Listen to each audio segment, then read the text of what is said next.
Joy ఇదిగో.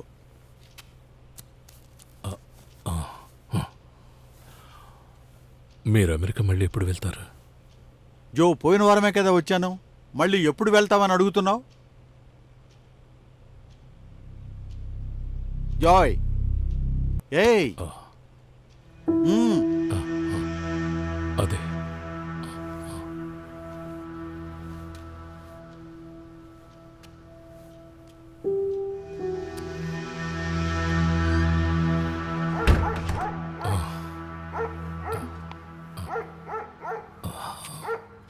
పదమ్మా వెళ్దాం. ఏమైంది నాన్న?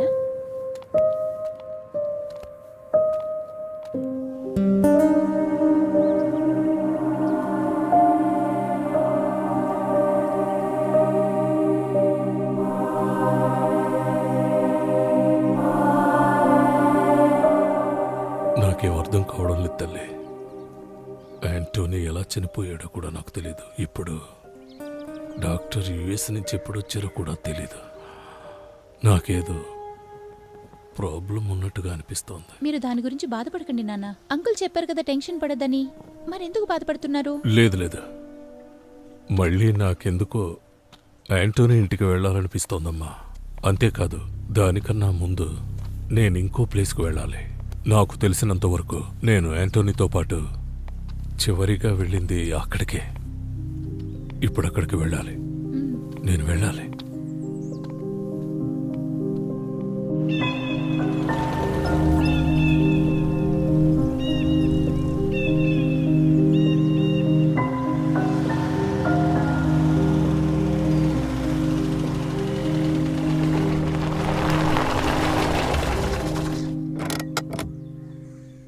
అక్కడున్న ఇంటికైనా నేను యాంటోనీతో పాటు చివరిగా వెళ్ళింది.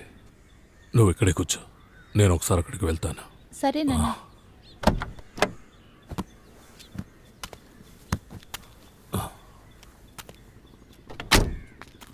ఎవరు చేశారో ఏంటో తెలియట్లేదే.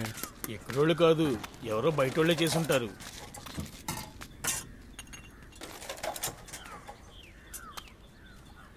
వాడు నాకు కనిపించినప్పుడు అల్లా పిలుస్తూనే ఉంటాను. వాడు వస్తానంటాడు కానీ రాడు. పోయినసారి వచ్చినప్పుడు కూడా పిలిచాను, వాడు రాలేదు. వాడు టైం అయిపోయింది అంతే. వాడు ఫ్రెండ్స్ మంచోళ్ళు కాదు. చూడండి, ఈ ఫోటోలో ఉన్న శశి. వాడు చనిపోయి 1 సంవత్సరం అయిందండి. ఫోన్ చేశారా? ఇంకా తెలియదా? శశి చనిపోయి అవునండి, 1 సంవత్సరం అయిపోయింది. అందుకే ఈ ఫంక్షన్. వాడు ఎలా తెలుసు? నాకు తన ఫ్రెండ్. అవునా? దేవసి, అయ్యగారికి భోజనం పెట్టమ్మా. అదే వెళ్ళండి, తినేసి వెళ్ళండి. రండి భోంచేద్దాం. వాడు ఫ్రెండ్ అంట.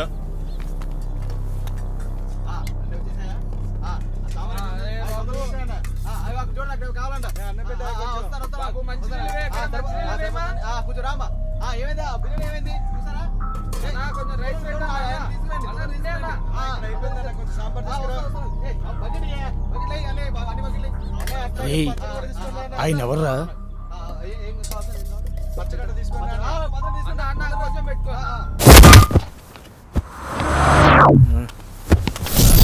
మీకు ఏం కావాలి సార్?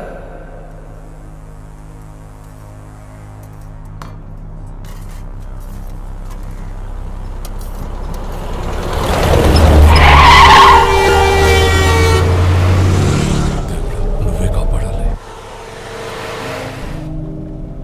చావుకు మీరు భయపడుతున్నారు కదా నాన్న? నాకు అలాంటి భయాలేమీ లేవు. చావు కోసం ఎదురు చూడడం అంటేనే నాకు భయం. నువ్వు అనవసరంగా ఏదేదో మాట్లాడుకున్నావు, సరేనా? నాన్న, ఎప్పుడూ మనతో పాటే జీవితాంతం అందరూ ఉండిపోరు నాన్న. అలా ఆలోచించడం అనేది చాలా తప్పు నాన్న. కొంతమంది మన నుంచి దూరం అయిపోవటం మన మంచికే. ఖచ్చితంగా దానికో కారణం ఉండే ఉంటుంది.